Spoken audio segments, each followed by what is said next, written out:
Welcome to another episode of Complete Developer Podcast, the podcast by coders for coders about all aspects of creating your best life as a developer.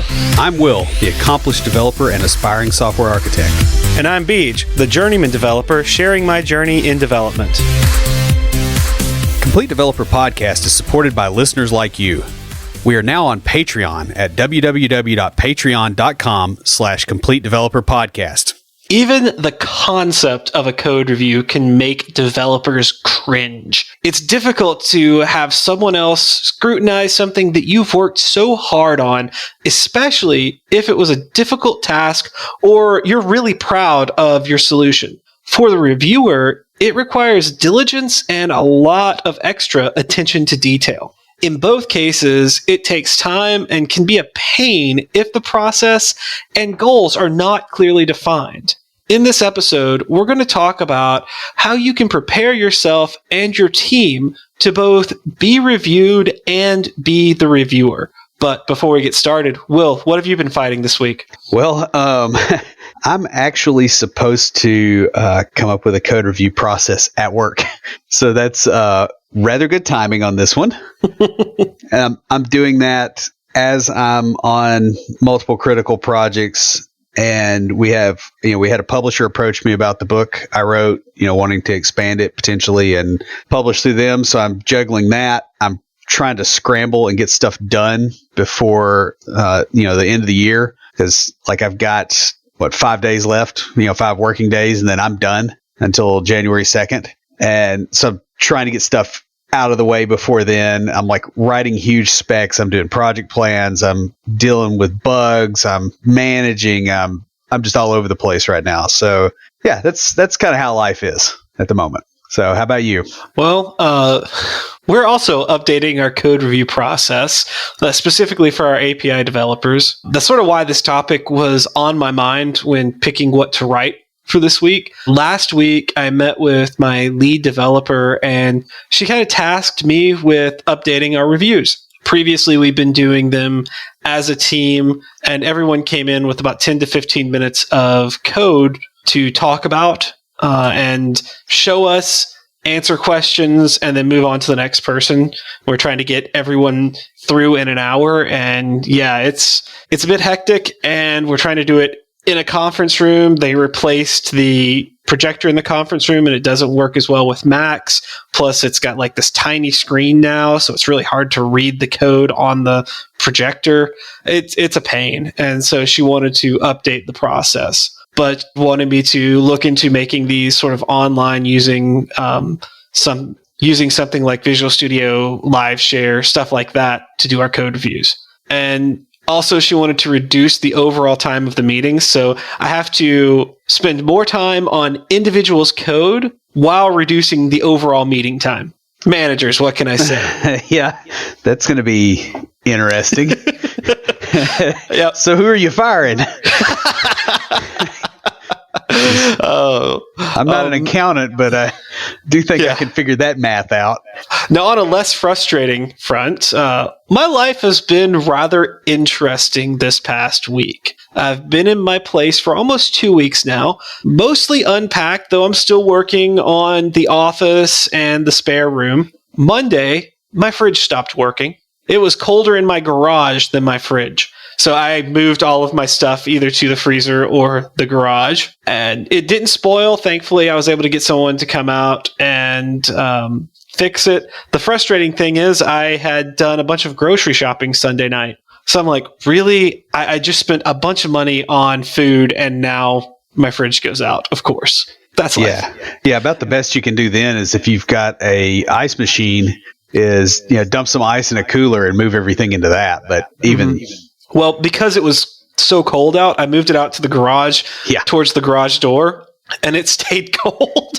Yeah, it's not like this summer when my deep freeze went out. Right, yeah. Everything was 74 degrees in there, and all the venison, and that was gross. Yeah, that was a sad day when you told me about that. I was looking forward to eating more of that venison in there. So that's not the only thing. While I was completing my final for school, which, by the way, I'm done with my first semester of school. Excited about that. my keyboard and mouse stopped working. Because Yes, apparently I had used the wrong power cable when setting things up and plugged it into my USB hub, and that slowly but definitely fried all of my peripherals. I was without a keyboard until I went to the office yesterday and picked up my spare, which was in my locker there. The good news is I will be getting some new hardware soon. So that's exciting. And with that in mind, I have something keyboard related for IoTs.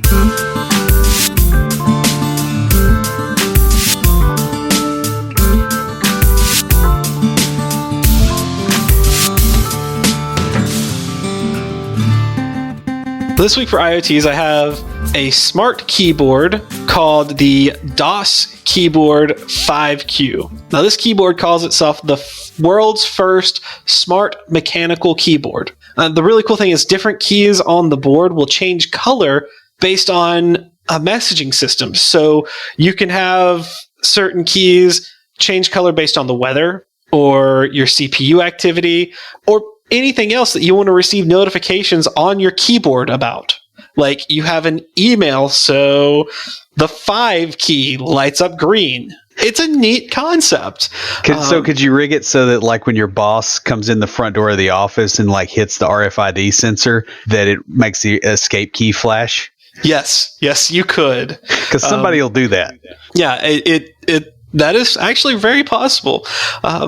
It claims to increase productivity through responsive feedback up to 45 times faster than a standard keyboard. It also claims to be the brightest RGB plus backlighting with 16.8 M per key color.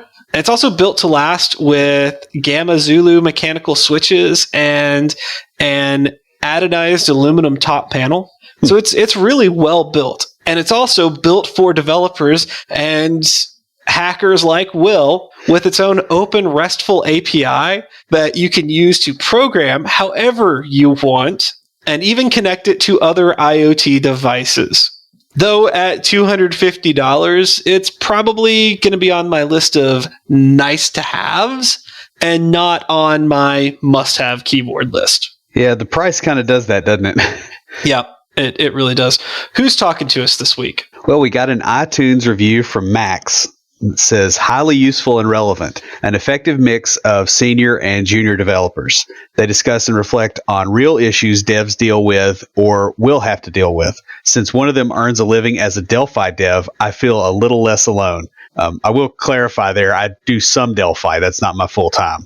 Max also sent us a message on the website. It says, hello, I've submitted a very positive review some time ago. Didn't receive a CDP water bottle yet. How can I get one? Thanks, Max. P.S. By the way, I'm listening to your podcast all the time and talk about it with colleagues.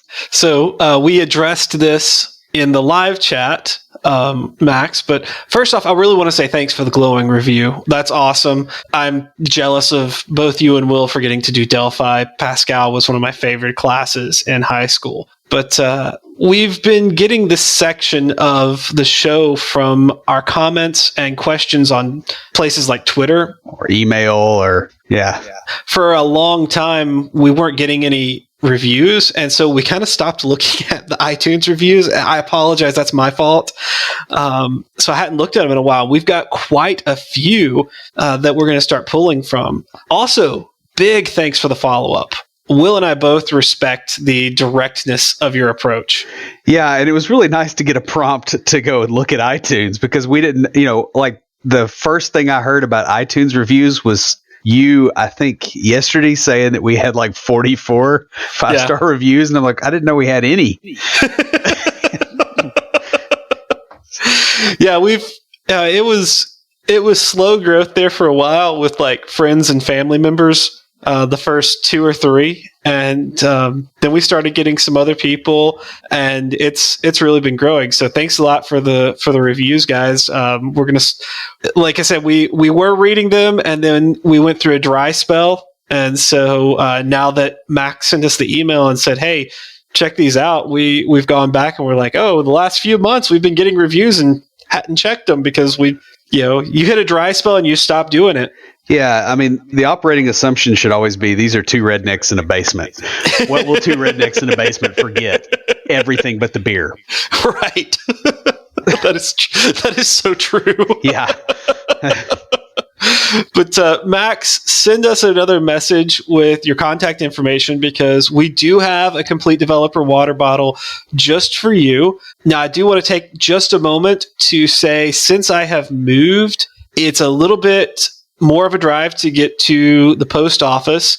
And with the holidays and then my speaking engagements, it may be a little bit before I get water bottles out to everyone. And I'm going to probably start doing them once a month, sending them out to everyone that sends me information. That said, if you have not received a water bottle and you sent me information about 3 or 4 weeks ago, send me another email. I may have not gotten it. It might have hit my spam filter or something like that. So just let me know. Now, if you'd like your very own complete developer water bottle, you can leave us a review in iTunes because we're checking it again, or comment on the website or any of our social media. We post all of our episodes to Twitter, Facebook, LinkedIn, and Google+. We're also on Instagram and Tumblr. Check us out each week on Facebook, YouTube, and Twitter Live, where we talk about what's going on in the tech world and answer some listener questions. Or join the conversation anytime via Slack by going to slack.completedevelopernetwork.com. Code reviews are the process of having another developer or a group of developers read, question, and review code and changes before they're promoted to production. In some cases, before they even get to test, whether that's QA or UAT. They help to ensure the best possible code is running by having multiple people look at a problem. They bring in a lot of benefits to a development team and a company when implemented correctly. Research by SmartBear has shown that reviewing code significantly reduces the number of bugs that make it to production. Now, developers will have bugs in their code, but with reviews, those bugs are caught before they get to the consumer. They also improve security by identifying potential risks a lot sooner and fixing them while still in development. Reviews also allow for knowledge to be passed from more senior developers or shared among peers. And finally, they improve the code quality because developers are more likely to write readable code if they know it's going to be reviewed. The idea for this episode came from a talk on getting the most from code reviews at DevSpace that I attended. A link to that will be in the show notes. In it was mentioned a blog post on the best practices of code reviews. And so that, along with a few other sources, formed the basis for this episode. And what we're going to do is we've sort of combined those best practices into how to prepare for a code review. Either as the reviewer or the reviewee. And we're going to discuss ways to plan your time, how to create an environment for healthy code reviews, procedures for your team to develop, and then planning to be reviewed or to be the reviewer. So obviously, beginning with the end in mind, the first goal here is to plan your time wisely. So the first thing to remember is to not review more than about 400 lines of code at a time. You want to keep a reasonable sized chunk of work to look at instead of some massive corner of the system. The brain can only process so much information at a time, and your percentage of defects that are found is inversely proportional to the amount of code being reviewed. So yeah, there's a lot of good reasons for that too. One of them is if you have a team, not everybody reads the code at the same speed. So the people that read it fast are going to be sitting there bored, and the people that read it slow are going to just be trying to keep up, and neither of them is going to be focused on finding the problem, if there is one. Right. Also, the more you have to read and process, the harder it is to see those nitpicky things, because you're having to keep in mind all the other processes. So code reviews, especially this, reminds me of high school, because I took programming there, and out of my group of friends, I was probably the slowest typer, but I was the best code reviewer. So whenever we had to turn in programs for assignments, all of my friends would have me review theirs. So you're saying you're like super critical. I am a pedantic nerd, and I am proud of it. Yeah, I think that's a good use of your personality. I'm saying that nicely, but yeah, I mean that's a personality trait that you definitely have. So you have a study here that said that reviewing 200 to 400 lines of code will find about 70 to 90% of the bugs, and that actually kind of matches my experience as well, because the stuff, most of your bugs are shallow bugs. It's null reference errors, or what do you do if this data comes in and it's malformed, or the date's out of range, stuff like that. Like major, really deep bugs you're not going to find this way, but you're not going to find those, through much other than testing and, potentially it running in production sometimes. Right. I mean, I unit test, we have QA and a UAT process, and we still find stuff in production. Yeah. And that's just, you're not going to catch everything, but the idea is to maximize your efficiency and your time, because your time spent code reviewing is not time spent coding. Right. So you're not, if you're billing for time, it's not billable time. Right. Well, yeah, it could be, but it would be kind of dubious to do that if your client is expecting you to bill based on coding versus producing things. Right. And the other side of that is, overall, it reduces the time you spend in fixing bugs, which is, again, not billable time. Right. Also, setting this limit ensures that the code is written in divisible units. Right, because you don't want to take a big chunk. Again, we talked about the amount of stuff people will pick up. But the other thing that happens is, if a code review starts going sideways and people's egos start getting involved, you want that to be a small chunk so that it's done, instead of it being this thing that drags out and eats up half the day and everybody's mad when they leave. I've been through a few of those where it's like, 2 or 3 hour code reviews of some big chunk of code, and 15 minutes in, somebody said, yeah, this is what a crappy coder does. And it was somebody else in the room was the guy that wrote it. Yeah, and we're going to talk about that in just a little bit. That was special, let me tell you. Yeah. That's something you gotta avoid doing. And if you're in any type of leadership, even just, people look up to you, you discourage that kind of behavior. Yeah. At least in a code review and in front of everybody, and, not necessarily having all the information, which that's the other thing here too, right? Like if you're looking at a small chunk of code, you have all the information for that piece of code. Whereas you get past a certain point and you're losing it. It's like you're getting up above the ground far enough you don't see the trees anymore. Now, the next point going along with this is to keep your reviews between 60 and 90 minutes max. Focusing your attention for too long is going to reduce your ability to concentrate. Just like looking at too much code reduces your ability to find bugs and defects, spending too much time looking at code. This is why we have things like the Pomodoro technique for writing code. Your performance starts to drop as your concentration wanes from too much use. Yeah, and the other thing too is 60 to 90 minutes. People have to go to the restroom, they have to eat, they have to take phone calls. There's other stuff going on, and you're essentially trimming that thing down to where somebody can focus for that long. Especially your senior devs and your management people, like they're going to get pulled out for meetings and all kinds of other crap. They can't be in there half a day. So, what is where would you think the most efficient education style, where like research is applied to education? Most likely college, right?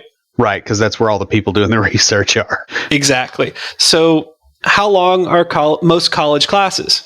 About an hour with 45 minutes of actual useful content. Yeah. So you've got, most classes are either 50 to 90 minutes range, because like on your 2-day-a-week classes, they usually go longer, or if they're longer than that, they have breaks. Yeah, and it might be that way for a lab or something too, where you've got control over your time. Mm-hmm. Yeah, but what I'm getting at is there's a reason for that. One of the benefits of my job is I get to do a lot of training in the office, and the best instructors I've had took breaks every 50 minutes. Yeah. So we would do 50 minutes of training and then a 10-minute break. And just that 10-minute break, you go to the bathroom, take care of stuff, gave us just enough to where I didn't feel drained at the end of the day. Yeah, the other thing too is you're not getting interrupted by all the people that are having to get up to go to the bathroom in the middle of a 2-hour session, and then they come back, they don't know where things are. It's just a better way to handle it. So like putting the previous points together, if you review less than 500 lines of code per hour, this is about where you're going to be. Yeah, slower paced reviews for limited amounts of time are the most effective. Yeah, this is one that I've seen an anti-pattern on this where people will sit there and go, okay, you didn't use dependency injection here. Cool. Dude can now go fix his dependency injection problems, come back. When you go through the code exhaustively and show him all the places he did dependency injection, where he didn't do it right, he doesn't have any more information. You just wasted time. I can see that, yeah. And you made him cranky because now it feels like an attack instead of, okay, here's the thing. One of the best reviews I ever had was with a consultant, and he was helping us get to the automated build process. And he looked through my code and he reviewed it so that we could use it as the test case. He said, hey, I like what you're doing. I see where you're going with it. Would you like advice on how to make it better? And I was like, yes, please. That attitude just turned me into like, yes, just pour in information. I will take it, Yeah. I mean, you want to structure a code review such that you make people want to get the information from it, and they want to get the feedback from it because it's useful to them and not damaging. Right. And we're going to talk more about that. Though the other side of what you were talking about is that it can also be tempting to rush through a code review. Yeah. Because you've got other things to do and you want to get back to coding yourself. Yeah. And I've had one or two of these, and I know, management meant well. Right. Like I wrote some stuff up and, got it done. And then we go into the code review. They look at it and they go, this is really good. Ship it. And it's like, yeah, it was pretty good code. But I mean, I know what my defect rate is. Okay. I push on doors that say pull. So, there is going to be some helpful feedback you can offer. There's no reason to rush through the thing. Like you're not making me more effective, which is not increasing the throughput of the team. That makes sense. So the next way to prepare that we're going to talk about is by creating an environment for healthy code reviews. And we've kind of already mentioned this, and we're going to hit on these points throughout this episode, as the whole point is to make the process easier.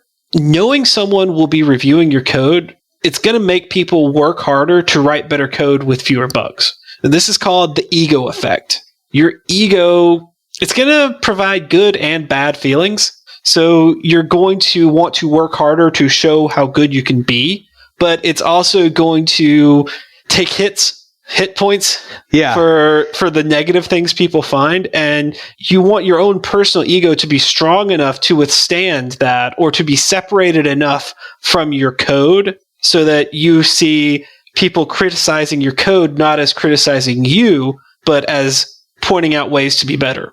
And the thing is, this works with both mandatory reviews and sort of ad hoc, hey, will you take a look at this things. Right. I mean, developers' egos definitely I will say that egos for developers is probably one of the biggest problem causers in a lot of environments. This is a way to kind of tip that in your favor instead of it being a negative. Now, just checking a small portion of the code is going to result in less bugs. Like if you do 20 to 30% and you review it and they don't know which 20 to 30%, you don't know which 20 to 30%, that's going to reduce the number of bugs in the overall solution, and it's going to make people follow coding standards a lot better. Yeah, because they're going to be driven to double check their work if there's a 1 in 3 chance that they're going to be reviewed. Right. And this is sort of the direction that I'm going. We're trying to reduce the time and give everybody more one-on-one time, but reduce the overall amount of time. So we're not going to review every little bit of code that you've written. We're going to pick something and go, all right, we're going to look at this class and go through it. Yeah, and that's the other thing too, is it also helps people maintain the ego that, yes, I'm professional, right? Because if I write, let's say I write a couple thousand lines of code and my boss goes through it line by line and statement by statement, that is not a confidence-inspiring exercise. That does not make me feel good about writing more stuff, right? Because I feel like I'm about to get fired. I like that attitude, that you're a professional. I'm going to treat you as a professional. Yeah, it's funny, and it makes people act like professionals. It really does. Except for the ones that never would have anyway. Yeah. So next, you want to build a culture within your company that encourages code reviews. These can be stressful, especially when between team members. And it's difficult to have your code critiqued by your coworkers. Yep. And, it doesn't really matter the relationship, right? Because a junior dev may see something in a senior dev's code that's awful. And they go, wait, this is, there's SQL injection. That's a big one, right? Like if you got older developers, those of us that have been around a long time and we're not used to some of the newer tools and we didn't grow up in those. You'll find little stuff and it's like, hey, there's a SQL injection vulnerability, and you go, okay, I fix it. If you're calm about it, but it's easy to get angry over that. And it's also a place that a lot of subjective decisions come in. So you got people that are kind of a little too much into the architecture. And I say this as a software architect, there's people like that because it's very easy to build a system that's, yes, it's perfect from an architectural perspective, but it does not work. And so you're going to have friction there, at best. It's even more stressful when it's management looking at the bugs in your code. And the thing with this is managers need to build a culture that supports learning and growth through reviews. Right. And this is, this is one of those things like you have to set the ground rules as you're going in. That's one of the things I'm planning on doing with my team is just going, look, here's what this is. Here's what this isn't. Yeah. And we're going to get into kind of how to do that in a little bit. The big thing here is to view bugs and mistakes as an opportunity for growth and a way to improve code. So like you see something wrong, you have an opportunity to show this person, okay, here's how you fix it. But a lot of times those mistakes come out of a place of not knowing something or not understanding something or, not knowing a shortcut, in many cases or another consideration, another concern, like the system I work on has got all these little modules and I've been there for 3.5 years and I find stuff every day that I don't know about. Well, you really hit on it when you're talking about, junior developers will learn from the more senior developers, but also the senior developers may have bad habits that they formed over years when doing what they were doing was the right thing to do, and now it's not. Well, I mean, you remember when I was teaching you showed me, there's 2 or 3 things you showed me in Visual Studio that have been there for a very long time, like 10 years. And I didn't know they were there because when I started, they weren't. And my workflow didn't include those. And it's worked up to this point. So, it's very easy to miss that, even in a tool that literally you're looking at all day, every day. So, that's totally valid. The other thing to keep in mind here is that when you find a bug or an issue in a code review, it cannot be used as part of a performance review, period, because that kills the learning. Yeah, these should never be included in any type of individual or team performance reviews. If code review metrics are a basis for promotion or pay raises, developers are going to start gaming the system. Yeah, this points to something that irritates me a lot. And just mini rant time. You hire people that are intelligent, and you go, I want you to do something that requires a lot of intelligence, and I'm going to pay you a lot of money to do the thing that requires a lot of intelligence. And then I'm going to set up a system to manage you that you can game with a room temperature IQ. Perfect. That's just not a good plan. I don't understand why people do that. Like, don't do this. Yes, you find bugs. Somebody continues producing bugs over time. Yes, maybe management needs to have a conversation, but that does not come out of the code review. That comes later. This is just a setup that you use to try to find problems before they happen, before they cost money, and let people get a feedback loop that is safe. If you remove this, you have completely killed the value of the code review. Now, given that, the next point is that you should give constructive feedback on the code that you review. You've got to avoid being really critical of the code written by others. Even well-experienced developers that are new at technology, they don't necessarily know everything. In fact, it's not really reasonable to expect them to. So you may not know all the circumstances around the code, and you have to be very, very careful about criticism. Now, I will say this. You may also see code that was written by previous developers a while back who turned out to not be very good. And you have to somehow express that with your team and go, look, this code is junk and here's why, but don't get confused between this code is junk and that developer was junk. So that's a really good point, Tim. Yeah. So the constructive feedback thing, in a code review situation, that has to be maintained. Now, you may have interpersonal conversations with developers and go, okay, this happened with this developer and that's why they were not a good choice. But in a code review environment, it is very hard to manage the perception of that in such a way that you don't damage the team.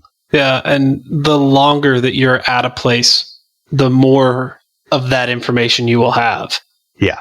A big thing, too, is to ask questions instead of making statements. Yeah, so you ask somebody why they did it this way. Like one of my coworkers saw some SQL code that I wrote and was like, why did you write it this way? Because it was actually iterative instead of set-based. But I broke it apart. For one thing, it's not going to be under much load. It's a very, very small record set, and it was more valuable to break it into a number of small stored procedures that were called with a few loops instead of a single proc that wasn't, because we actually will need those other ones later, and I know that's coming up. And so instead of making a statement, he was like, why did you do it this way? And then I explained, it was like, oh, okay, that makes sense. And it was a one-off. I would not do that normally in SQL. So he knew better than to think that it was, this is Will screwing up. What's he doing? It's like, okay, he's got a reason for it. And giving me that, benefit of the doubt helps preserve that relationship, I guess.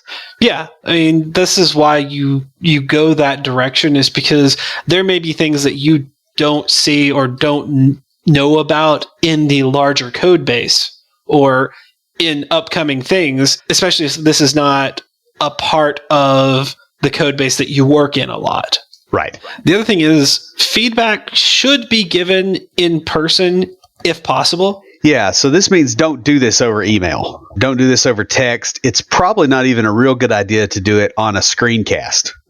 If you can avoid that. Now, if your team is remote and halfway across the world, that's not exactly possible. Yeah, you're not going to hop on a plane once a month to go to Bangalore to work out code reviews. I mean, you might have enough money to do that. I don't. You got to be careful about your intonation and your inflection, because you can tell somebody something is crap in a way that doesn't bother them. You don't use the word crap. That's the first key. But you can say, hey, this is suboptimal for where we're trying to go with this.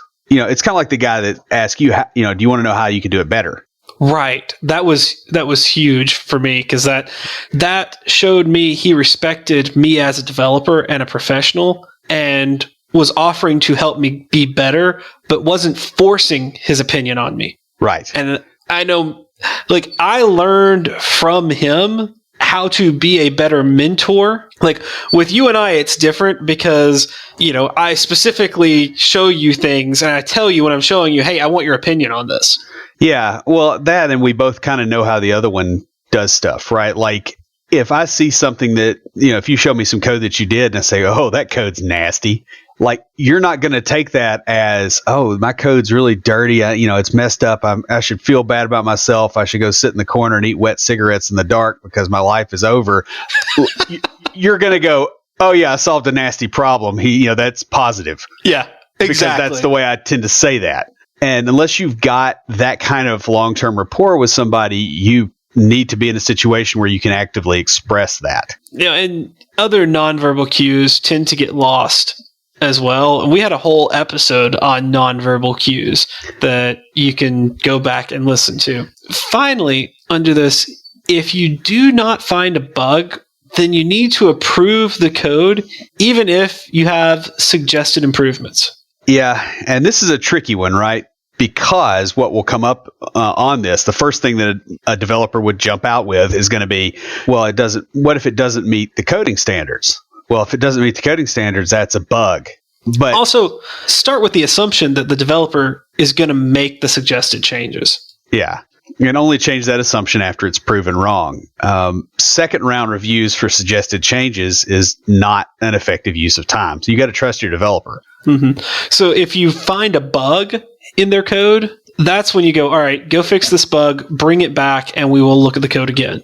But if it's, hey, maybe you should use this naming convention, or, this might be a better way of doing it, that doesn't need a second review to make sure that they did your suggestion. Yeah, I've worked at places that were really over the top with naming conventions, and like back in the day, there was a reason for it. It's because your IDE didn't give you much information, and so you named it based off of like the scope and the type, and like if it was a string, whether it was zero terminated or there was a reason Pascal for string, that. But now no. Sorry, it doesn't matter enough. Now it might be, hey, this is a little misleading, that kind of thing, but it's not worth causing a huge problem over that, because especially if you're just starting with code reviews, you've got other problems that you don't know you have. This isn't one of them. Now, the thing that will happen if you don't approve the code and are waiting on suggested improvements is that the developers are going to be less likely to submit small changes if they're going to be held up due to this process they have to go through. So they'll tend to bundle them together, and it will slow down your development process. Right. And if you don't approve, give a reason for that lack of approval. So let's say you look at a code sample and you're like, you know what? I am not comfortable or authorized to approve this. I need to have someone else look at it. Let the developer know. Yeah, this makes sure that they understand, oh, hey, they didn't forget about me. Let them know what's going on. You keep those lines of communication open.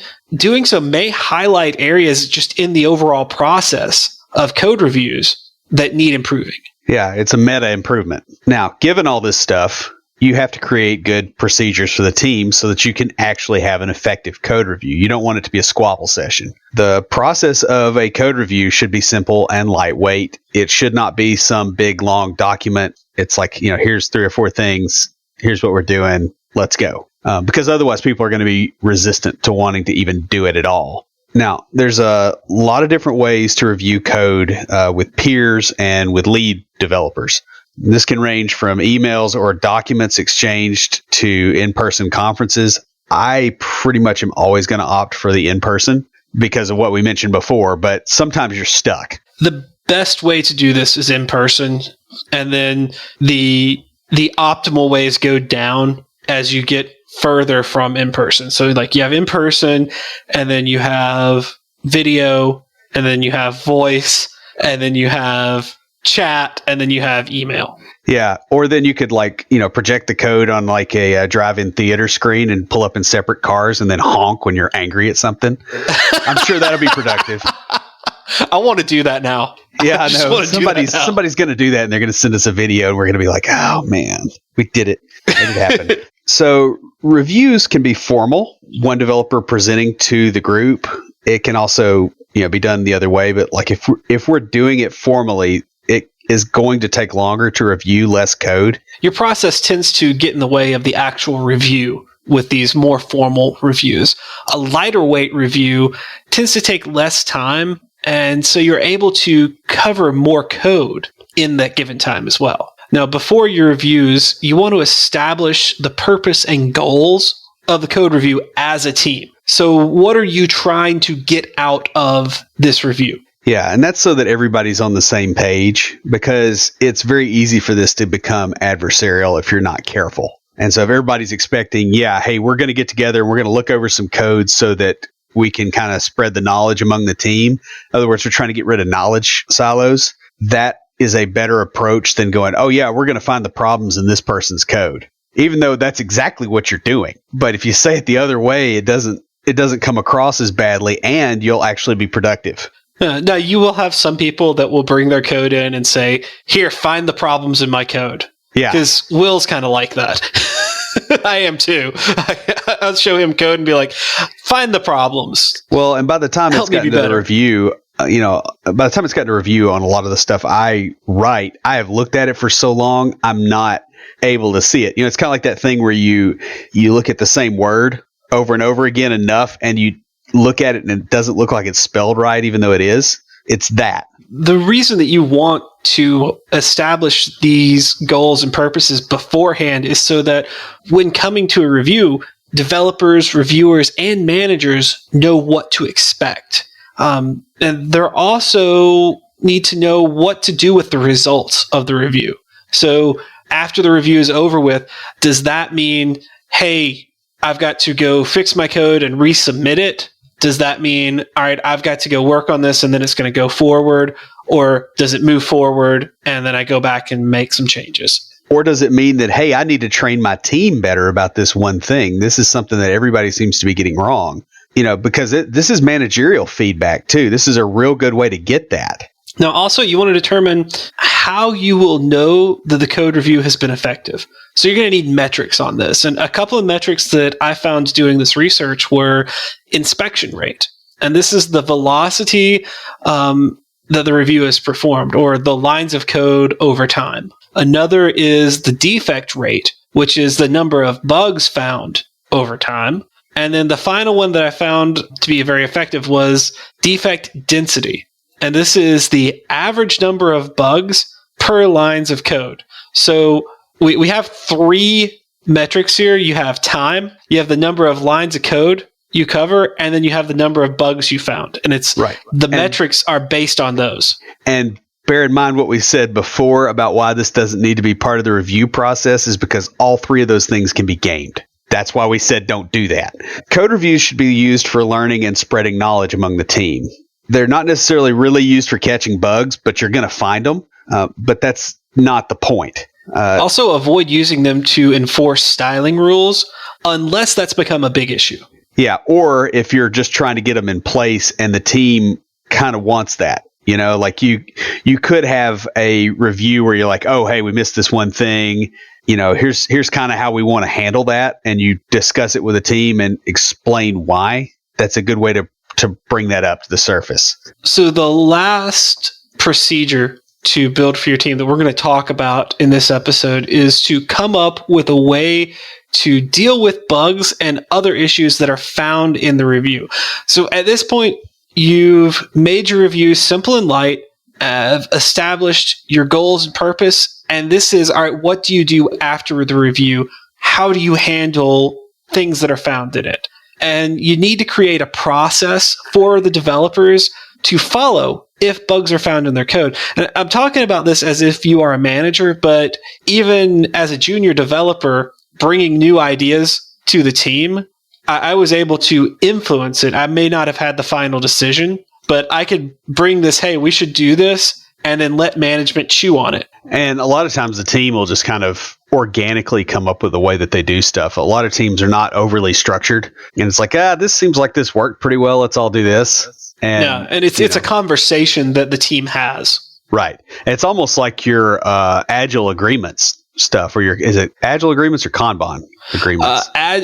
Scrum does team agreements. And okay. I think in a lot, Kanban is within the agile framework. So yeah, and I mean, you still have to agree what done means, and it's that same kind of thing. Yeah. Also, you need to encourage developers to not submit for review if there are still known problems in the code.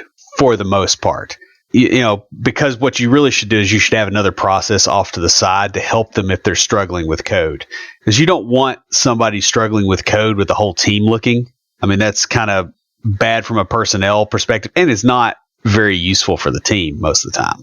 This is more of a place for your one-on-one or ad hoc reviews, and I really wouldn't call this a code review. I did this today with our junior developer. He came to me, I'd helped him with some stuff yesterday, and he sent me a message. He was like, hey, the fix we put in, this is the issue I'm having. And I was like, oh, yeah, do this. And he wrote back to me, he's like, wow, I never would have thought of that. And I said, yeah, I had that problem about 6 months before you started. It took me 2 days to figure it out.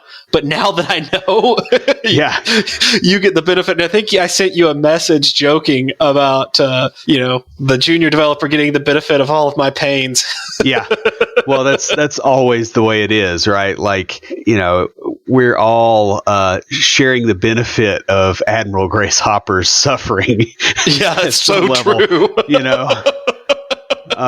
So that just as long as you remember that, it's okay. Now, be lenient with this because it is a learning process, especially early. If you're, introducing this to your workplace, people are not going to get this early on, and it's going to take a minute. Also, have a procedure in place for what to do with suggestions or non-bug issues found, such as styling variances, things that don't exactly go against code standards, but maybe a variant that you're like, hey, you should probably go in and fix this. Yeah, or the things that come up, they're like, oh crap, is that in this release? Yeah.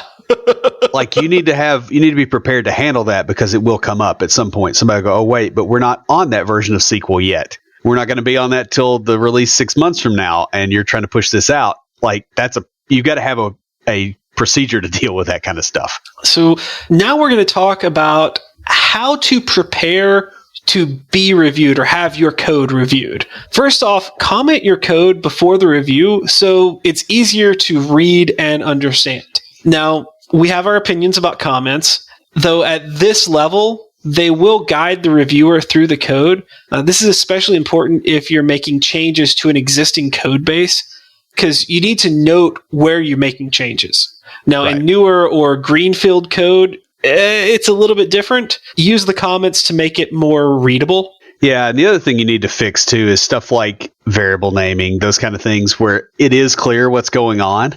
Make sure that your code kind of can be read as a narrative if that's doable in the language that you're choosing. So like if you're in Perl, you're probably out of luck, but the rest of us, you got to do that. And I had this with a very complex math conversion that I did.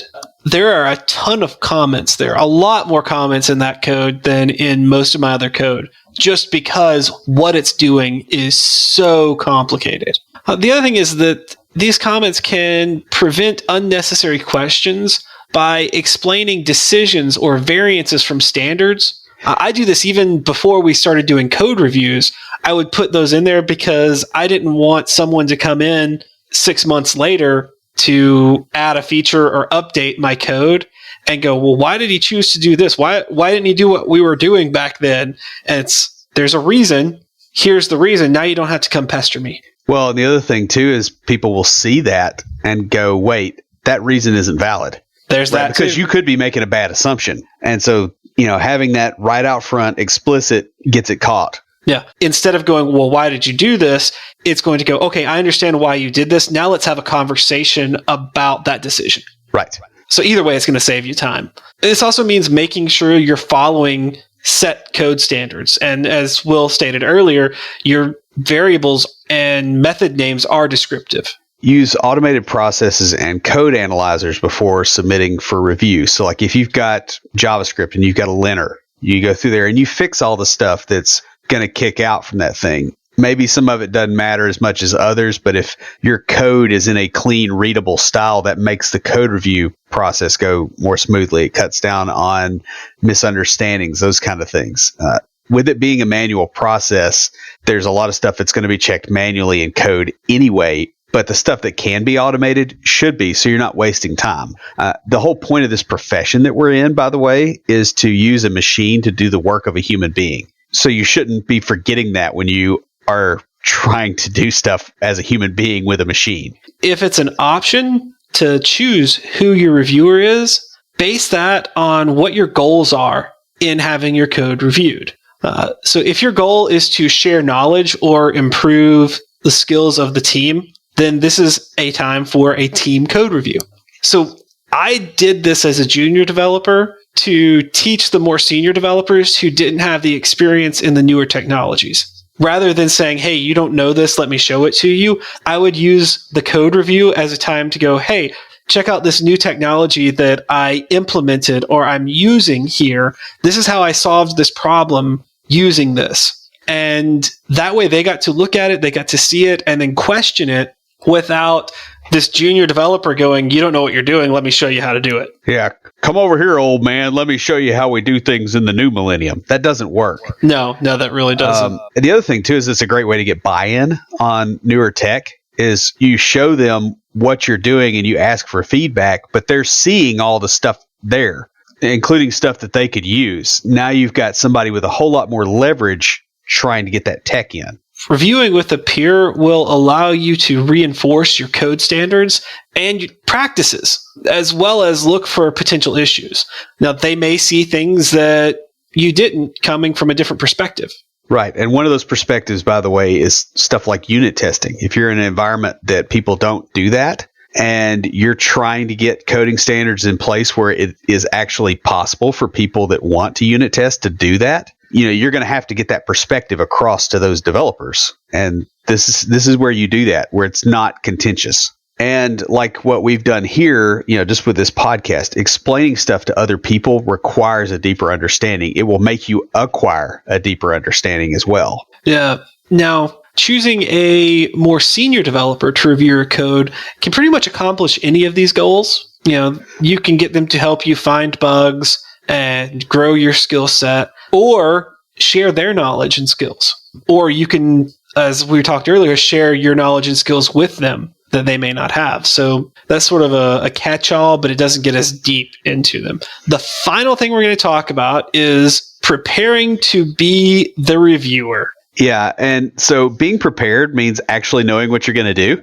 So have a checklist for the review so you don't forget stuff, because I've done this before, and you're like, okay, I'm managing these people. There's no way I'm going to forget this stuff. And you forget like the middle 3 points that you need to deal with. And you get all the way through the meeting, and then like a week later, you're like, wait, don't do that. That's really, it makes you look like you're not competent. Also, you'll likely find that people make the same mistakes on a regular basis. And the worst of these is leaving something out or forgetting it. Obviously, that is the point of a checklist in the review, but it also happens in a lot of other places. The checklist of things to look for in code is going to help prevent these common mistakes. Also, it'll help prevent them from making it to the code review, because your developers will know what's on the checklist and they can go through it before they submit for the review. Yeah, that's actually very reasonable to have that. It's like, look, here's the criteria. Here's what we're going for. That cuts a lot of the fear out too, if you do that. Next, plan the code review as soon as you're given the request. If you don't have scheduled reviews, you may not be able to review the code immediately. You may be working on something that is time sensitive or putting out fires. I've had that happen, especially if it's a large change. You may not have the time to sit and look at it. What you want to do is to at least scan through it and let the developer know that you're looking at it. Yeah, you should never get code and just drop it into a black hole, right? Like, the developer needs to know that, yes, somebody is looking at it. It is being reviewed, maybe even some kind of a timeline, so that they know when it's going to get through. Now, the first pass through the code, try to understand the change. Don't react to the change, if that makes sense. Now, you can take some notes and write down any questions that you have, because that's going to help you as you go through it a second or even third time. And you may have some questions that when you go through it again, you go, oh, I see why you did that.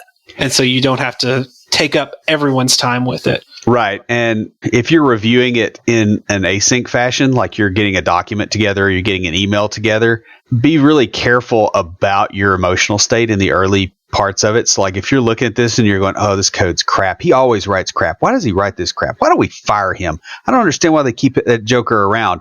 You're not going to give a useful code review, right? Like, you're getting your headspace wrong. And one thing about meeting with a group of people is that cuts a lot of that out, because of the physical interaction. Like, you can see what somebody else is doing. You can see their face getting red, and you can handle it. But you've got to take care of that yourself if you're async and remote. Now, schedule a time as soon as you're available to review the code. So when you get the request in, you may not be able to immediately look at it, but find in your schedule time to look at it, at least to give it a first pass, and let the person know, hey, I'm going to look at this at this time. I'll get with you after that to have the review. Also, with this, give yourself a time limit on how long to spend reviewing the code. If it takes longer than your limit, then schedule more time later. Right. So that you look at it in chunks. Finally, check out the functionality by actually using the code or the application. Yeah, it's really difficult to read code, compared to writing it. And both are more difficult than running the code. I mean, that's why we write it, is so that we can make the machine do it. It takes a really experienced senior developer to see runtime bugs in just code. I can see them a lot of times. I can't see all of them. This was the thing that I was talking about earlier with high school. In the academic code we wrote back then, I was really good at seeing bugs in the code, reading it in that like procedural, very short. I mean, we're talking less than 100 lines of code kind of thing. I was really good at that. And as a mid-level journeyman developer, I recognize, hey, I can look through code and I can catch a lot of stuff, but the majority of things I am not going to catch until I run it. Yeah. And I'm really good at catching things like threading issues and, spotting it and going, okay, what are the sequence of events that will cause this to happen? Like, okay, I see there, it's like the problem just jumps out at me and I'm like, okay, here's the sequence that would cause this to occur. And I don't know how I do that except for the fact that I've literally face planted into that wall for like 12 years straight. I know how I would screw it up, and I've screwed up every way that I can. Also, playing with the app or the feature that's being built will allow you to make sure that the code is doing what it's expected to do. Really nice thing, breakpoints. They can reveal a lot about how the code is running in a more complicated environment. And also having somebody that's in a hurry and just clicking fast. If you want to find multi-threaded errors in a UI, that'll do it real easy. Oh, yeah.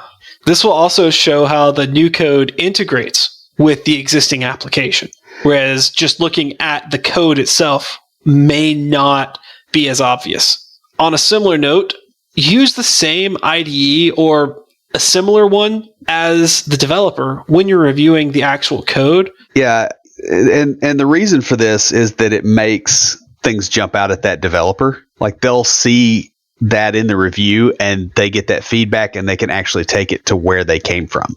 So guys, there are several ways to hold code reviews.